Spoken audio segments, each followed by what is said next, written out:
Gandalf held his staff aloft, and from its tip there came a faint radiance which just showed the ground before his feet. They started on their way. By the pale light they caught glimpses of stairs and arches and of passages and tunnels, sloping up or running steeply down, or opening blankly dark on either side. I've lived much of my life in ways beneath the mountains, but I have never known anything like this. The mines of Moria are intricate beyond my imagination. And the memories of my journey through those dark paths long ago are of little help now.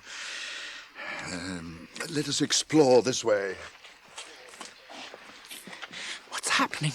Are we lost? I don't like it. Do not be afraid. Oh, but I am. I have been with Gandalf on many a journey, if never one so dark. There are tales of greater deeds of his than any I have seen. He will not go astray, if there is any path to be found. I hope you're right. Come, this is the way. Be careful. There's where you tread. There are holes and pitfalls everywhere. Take care. There is a crack running across our path. How are we to get over it? It must be 7 foot wide. Jump over it, Peregrine Took. Oh. Listen to the water down below. It must be hundreds of feet, or I can't jump. Come on, follow me. Take my hand, Pippin. We'll jump together. As these dangers became more frequent, their march became slower.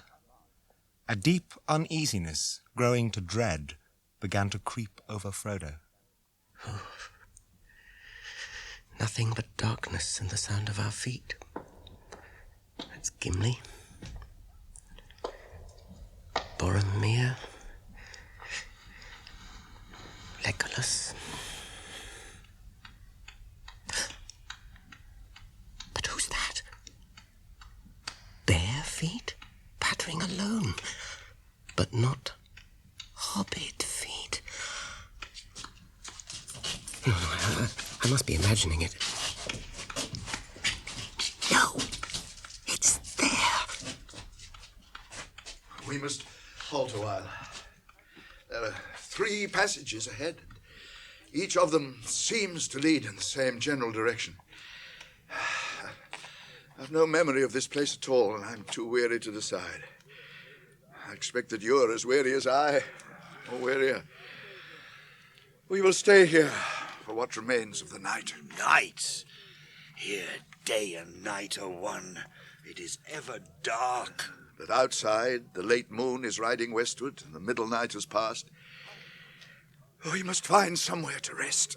There's some sort of chamber over here. Steady. You do not know what is inside yet. I will go first.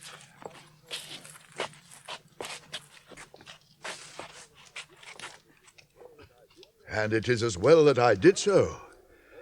Come here, all of you. Do you see that great hole in the middle of the floor? This seems to have been a guard room made for the watching of the 3 passages. That hole was plainly a well for the guards' use. Come, let us make ourselves as comfortable as we can.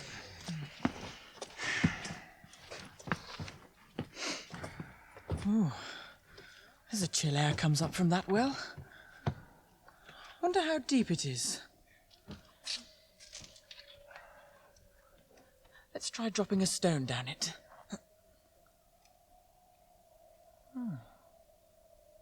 Nothing. Will it ever reach the bottom? What was that? Nothing at all. Just dropped a stone down the well. Fool of a Took!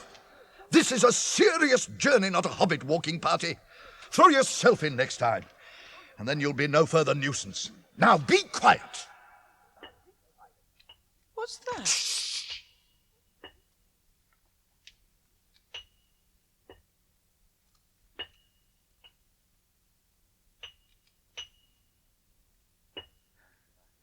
That was the sound of a hammer, or I've never heard one. Yes, and I do not like it.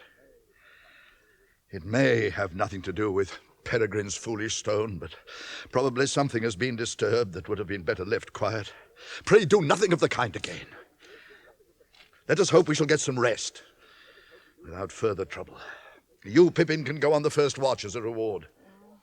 Pippin sat miserably in the pitch dark, but after an hour Gandalf relieved him, and the last thing Pippin saw, as sleep took him, was the old wizard huddled on the floor smoking his pipe. 6 hours later, Gandalf roused them all from sleep. I have made up my mind. I do not like the feel of the middle way, and I do not like the smell of the left-hand way. There's foul air down there, or I'm no guide. I shall take the right-hand passage. It's time we began to climb again. For 8 dark hours they marched on, and met no danger. The passage wound steadily upwards until suddenly it vanished. They seemed to have passed through some arched doorway into a black and empty space. I chose the right way. At last, we are coming to the habitable parts. And my guess is we are not far now from the eastern side, but we're high up, a good deal higher than the Dimrill Gate. From the feeling of the air, we must be in a wide hall. There used to be great windows on the mountainside, but it is night outside, and we cannot tell until morning. In the meantime, we'd better go no further. Things have gone well so far, and the greater part of the dark road is over. But we are not through yet, and it is a long way down to the gates that open onto the world. Let us rest, if we can. There must have been a mighty crowd of dwarfs here at one time, and every one of them busier than badgers for 500 years to make all this, and most in hard rock, too. What did they do it all for? Well, they didn't live in these darksome holes, surely. These are not holes. This is the great realm and city of the Dwaradelf. And of old it was not darksome, but full of light and splendour, as is still remembered in our songs. The world was fair, the mountains tall in elder days, before the fall of mighty kings in Nargothrond and Gondolin, who now beyond the western seas have passed away. The world was fair in Durin's day. A king he was on carven throne, in many pillared halls of stone, with golden roof and silver floor, and runes of power upon the door. The light of sun and star and moon, in shining lamps of crystal hewn, undimmed by cloud or shade of night, there shone forever, fair and bright. Unwearied then were Durin's folk. Beneath the mountains music woke. The harpers harped, the minstrels sang, and at the gates the trumpets rang. The world is grey, the mountains old, the forge's fire is ashen cold. No harp is rung, no hammer falls. The darkness dwells in Durin's halls. The shadow lies upon his tomb in Moria, in Khazad-dûm. But still the sunken stars appear in dark and windless Mirrormere. There lies his crown in water deep, till Durin wakes again from sleep.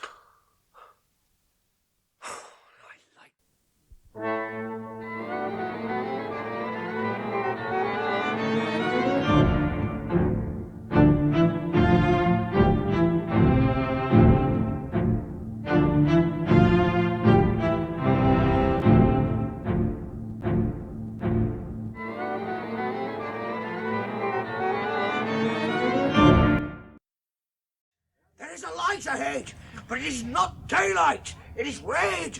There is some devilry here devised for our welcome, no doubt. Come and look. You see the great hall that lies beyond? Across it runs a great fissure of fire.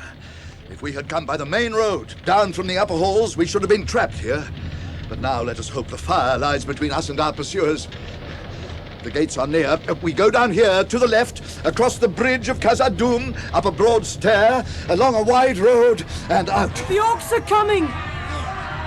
they can't get across the fire! They didn't expect this! The fire has cut them off! Look ahead. Slow down. The bridge is near. It is dangerous and narrow. It was the ancient defense against our enemies. They could only pass across it in single file. The chasm is of a depth immeasurable. Lead the way, Gimli. Pippin and Merry next. Yes. Straight on and up the stair. They're massing beyond the fire. 2 great trolls are coming with slabs of stone to bridge the chasm. They're crowding away. Something is coming with their fear. Aye! A Balrog! A Balrog is coming! The scourge of our people, Durin's Bane! Now I understand. What an evil fortune. And I am already weary. Over the bridge! This is a foe beyond any of you. I must hold the narrow way. Fly! I will not yield, nor I. You cannot pass!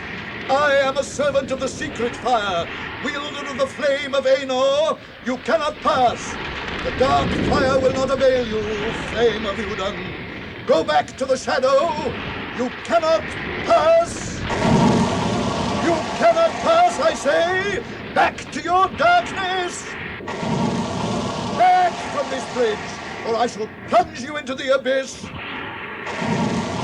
Then fall, spawn of Melkor, fall!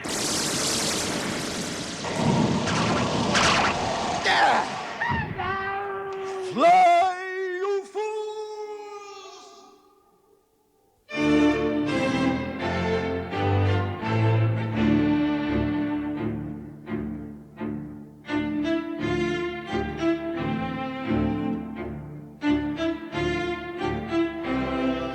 In Episode 4 of J.R.R. Tolkien's The Lord of the Rings, adapted by Michael Bakewell, the part of Frodo was played by Ian Holm, Gandalf by Michael Hordern, Aragorn by Robert Stevens, and Bilbo by John Le Mesurier.